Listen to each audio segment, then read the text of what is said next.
last night Bernie Sanders said there's no change in strategy moving forward. But when you look forward, do you need to have a change in tone? The Clinton campaign is furious over what they call false character attacks from your campaign leading up to New York. They called it destructive, not productive for Democrats and not productive for the country. You guys are basically helping Republicans here. Are you going to change the tone?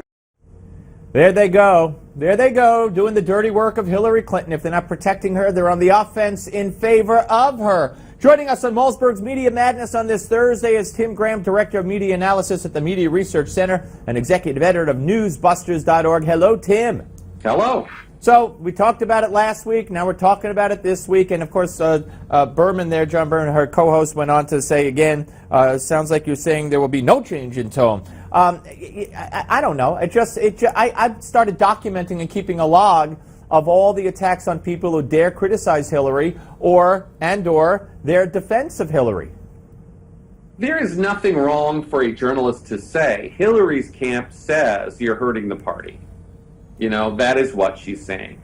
But it's when they start channeling it like it's their own point of view. You know, Kate Baldwin, to my mind, made an error there where she starts saying, you're helping Republicans. You know, she sounds exactly like the Clinton camp.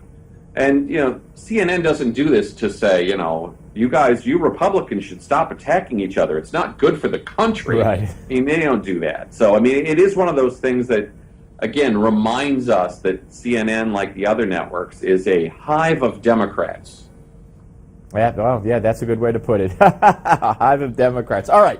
Now, Donald Trump yesterday blasting, trashing, you name it, the media, but then he kind of like had a moment where he thought out loud. Let's watch.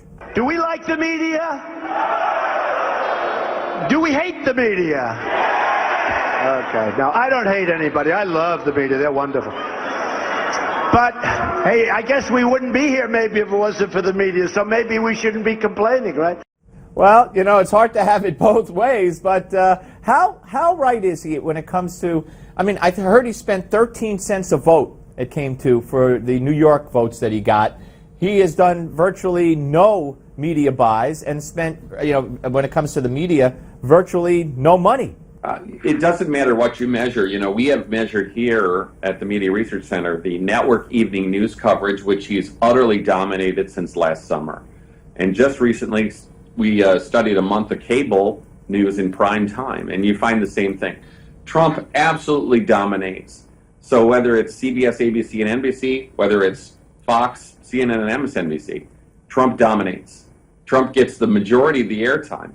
When Ted Cruz wins, or John Kasich wins, the storyline is Trump loses. This is the way it goes. So obviously, yes, Trump to some degree is very much a beneficiary of media coverage. We acknowledge the coverage isn't positive, but as you can see there from his backers, when Trump gets negative media coverage, it tends to help him. Yep. At least with his backers. No, absolutely right. All right. Curt Schilling, former pitcher, baseball analyst at ESPN, was fired yesterday. He had been suspended in September. He was fired for putting this stuff up on his Facebook. Let's go to 104. It was making his point of view known on transgender. Let him in. It's I guess a guy dressed like a transgender in a vulgar way to the restroom with your daughter, or else you're a narrow-minded, judgmental, unloving, blah blah blah. He put that up. Now in September, he had retweeted this about Muslims. The math is staggering when you get to true numbers, and it talked about only, people say, oh, only a small percentage of Muslims are radical Islamists, and he said that the same thing was said of the Nazis, or the Germans being Nazi, and he was suspended at that point. Let me just tell you before you weigh in.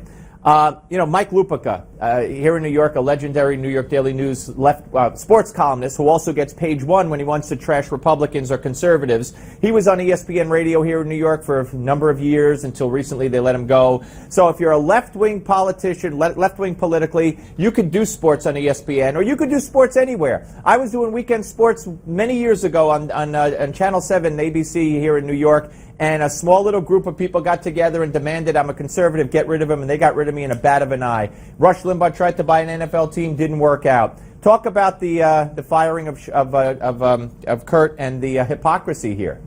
It was daring of Schilling to speak out in this way because ESPN, of course, you could see the way they fired Limbaugh from his NFL perch there, the NFL show he used to be on. The pregame. You know, you can't be a conservative and have a job at ESPN. You certainly can't be an outspoken conservative and have a job at ESPN. And you know, it's funny because, of course, what was their statement? You know, we here at ESPN are an inclusive network, so the conservatives have to go.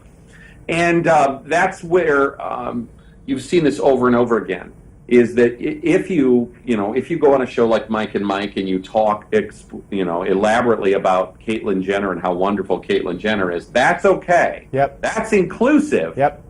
But you can't actually disagree. That makes you exclusive, and you have to be fighting. Absolutely. Tim, that's the world in which we live, but keep up the fight. As always, appreciate it. Up next, the Malzberg panel. Don't go away.